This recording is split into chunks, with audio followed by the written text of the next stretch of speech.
अस्सलाम वालेकुम। आज की इस वीडियो में हम रीडिंग और डिग्री के दरमियान जो रिलेशन है उसको डिस्कस करेंगे, उसको पढ़ेंगे और इसी रिलेशन की बुनियाद पर हम बहुत से सवालात को बआसानी सॉल्व कर सकते हैं। तो चलो स्टार्ट करते हैं। सबसे पहले मैं रीडियन को डिफ़ाइन करता हूँ कि रीडियन हमारे पास क्या है। तो दरअसल में रीडियन हमारे पास ये ratio between the length of arc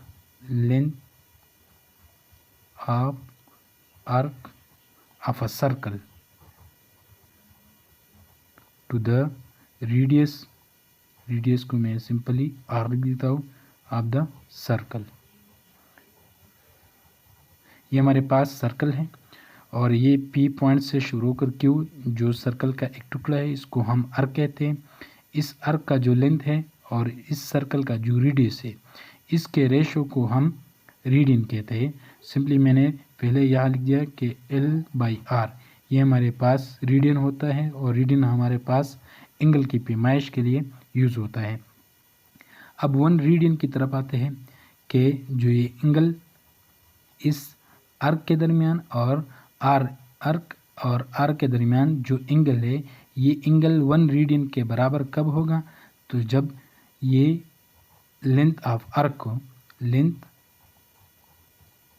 arc ये रेडियस ऑफ सर्कल के बराबर हो जाए, यानी L=R। तो इस केस में जो एंगल बनता है वो एंगल हमारे पास वन रीडियन के बराबर होता है। यह मैंने L की जगह R लिख दिया या आप R की जगह L लिख दे, दोनों सेम बात है। तो ये हमारे पास वन रीडियन के बराबर होता है।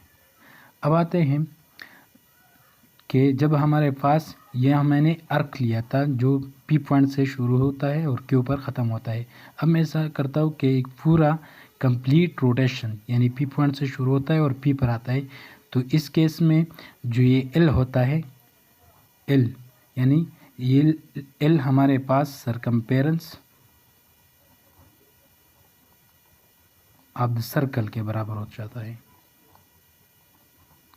मैंने ये पी पॉइंट से शुरू होकर इसी पी पॉइंट पर आया हूँ, तो इस केस में एक कंप्लीट रोटेशन मुकम्मल हो जाता है और इस केस में एल हमारे पास इस सर्कल का सरकमपेरेंस के बराबर होता है। तो इस केस में रीडियन हमारे पास मैं यहाँ सरकमपेरेंस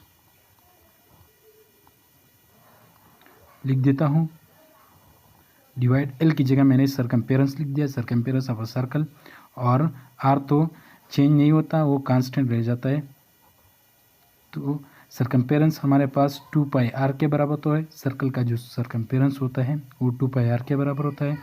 यहाँ आर के साथ कैंसिल, तो 2π ये हमारे पास रीडियन आया कि जब एक सर्कल का कंप्लीट रोटेशन ले और उसके दरमियान उस केस में जो एंगल बनता है वो 2π रीडियन के बराबर होता है। अब डिग्री की तरफ आते हैं। जब हम डिग्री की तरफ आते हैं तो हमें ये मालूम है कि जो सर्कल होता है उस सर्कल का जो कंप्लीट रोटेशन है तो इस केस में 360 ये हमारे पास इन कंप्लीट रोटेशन में जो एंगल बनता है वो 360 के बराबर आता है। तो मैं यहाँ लिख देता हूँ कि 2π रीडियन, कंप्लीट रोटेशन में कितने रीडियन थे 2π थे और कंप्लीट रोटेशन में कितने डिग्री एंगल था वो 360 के बराबर था। अब मैं पाई रीडियन हमारे पास बराबर हुआ 360 डिवाइड बाई 2, तो ये हमारे पास 180 डिग्री के बराबर हुआ है। पाई रीडियन 180 डिग्री के बराबर हुआ है। अब मैं रिलेशन फाइंड करता हूँ कि 1 रीडियन किसके बराबर है।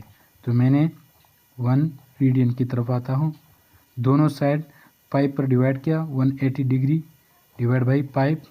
अब पाई की वैल्यू पुट करता हूँ, यहाँ 0 है और 3.14 ये पाई की वैल्यू है। जब मैं ये डिवीज़न करूं तो यहाँ हमारे पास 57.296 डिग्री, तो 1 रीडियन हमारे पास 57.296 डिग्री के बराबर है। अब आता हूँ कि हमारे पास 1 डिग्री किसके बराबर है। तो हमें मालूम है कि 180 डिग्री ये पाई रीडियन के बराबर है। अब क्या करता हूँ, 1 डिग्री को मैंने छोड़ा और इक्वेशन के दोनों साइड 180 पर मैंने डिवाइड किया। यहाँ रेडियन भी आप साथ लिखते जाइए। पाई की वैल्यू पुट करें 3.14180 रेडियन।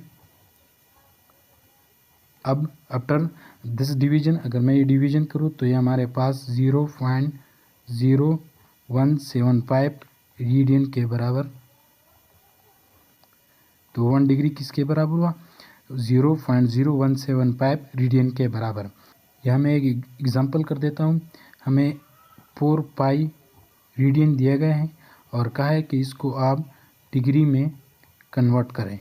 तो डिग्री में कन्वर्ट करने के लिए हमें ये रिलेशन मालूम है कि 1 रेडियन ये हमारे पास 57.296 डिग्री के बराबर है। मैं ये इक्वेशन आप इसको फर्स्ट इक्वेशन कहे। इस इक्वेशन को मैंने 4 पाई बाई 7 से मल्टीप्लाई किया। इक्वेशन के दोनों साइड को मैंने क्या किया? इससे मल्टीप्लाई किया। यह भी मैं मल्टीप्लिकेशन करूँगा और 57.296 डिग्री, ठीक है। अब यहाँ 4 पाई की वैल्यू पुट करें तो हमारे पास यह मैं क्रॉस लगाऊं और पाई की value 3.14 divide by 7 multiply by 57.296 degree है। ये कैलकुलेशन मैं यहाँ कर देता हूँ। आफ्टर दिस कैलकुलेशन यानी 3.14 multiply by 57.296 and divide by 7, इसको अगर मैं करूँ तो ये हमारे पास 102.857 1 डिग्री के बराबर आता है। तो ये हमारे पास जो 4 पाई 7 रेडियन था ये डिग्री में 102.8571 डिग्री के बराबर है।